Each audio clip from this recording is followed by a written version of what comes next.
Ayan guys, kakauwi lang ng mga bata galing sa school. Nagluluto ako ngayon ng udong with sardinas. Nilagyan ko rin siya ng kaunting miswa. Tapos, dalawang itlog. Ayan. Itlog. Tayong mga nanay, kailangan natin iba-ibahin yung ulam.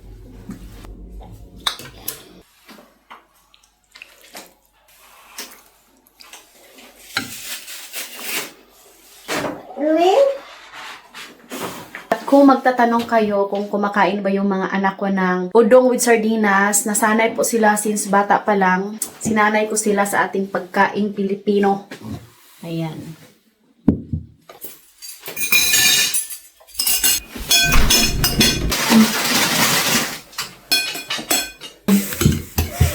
One for you and one for Edie. I want that. Ito to skalnica, Mommy. No.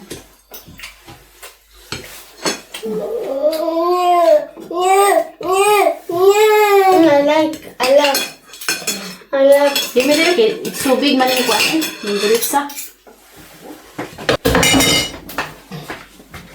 Mga on, guys. Udong with sardinas. You like it? Mm-hmm. Udong with... Udong, guys, sardinas. You eat udong? Your egg. Asya. You like? Ano siya nagpuput mo? No, it's okay. No. Hungry? Eddie, atlas ka ng jumbo. Zumba. You play with Eddie there in school? Da, it is me kuts. You know what? No, di ba Mommy? Oh, Mommy, I think he don't understand, Mommy. I play with him, Mommy. Play funsa. Your mouth is a mumho. Kanto. Dili sa kanto, ang pusin. He does not tell you. Hindi ota, mama, hindi ota. Nang akin na tuwan. Oh, natin na.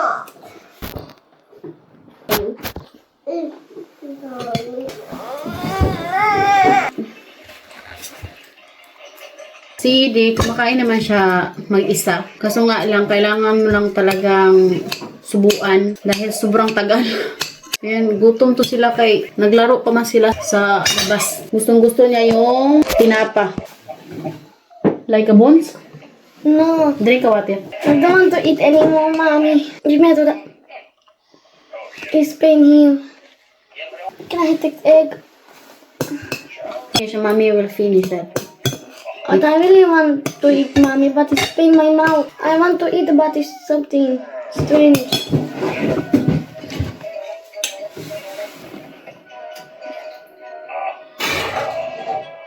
It's pain here, Mommy. I think it's something there. When start that? Oh, now! Da? Da! When you eat sandwich? No! I think I eat fast.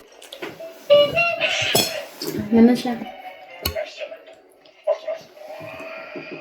Ubos na yung udong ko. Ito na lang yung last. Galing to sa Pilipinas nung pag-uwi namin. Next time pagbalik namin sa Pilipinas, pag-uwi namin, bibili ako ng marami. Mami, kaya ba ito sa balag in my school, Mom? Ang sarap ng ano, udong. With sardinas. No, the egg is very masarap. The egg.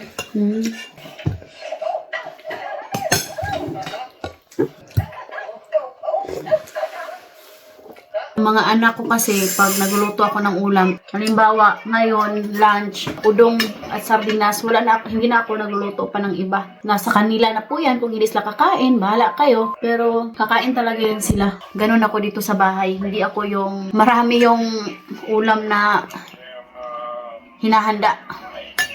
Ay, kaya sila appreciate kung ano yung niluluto.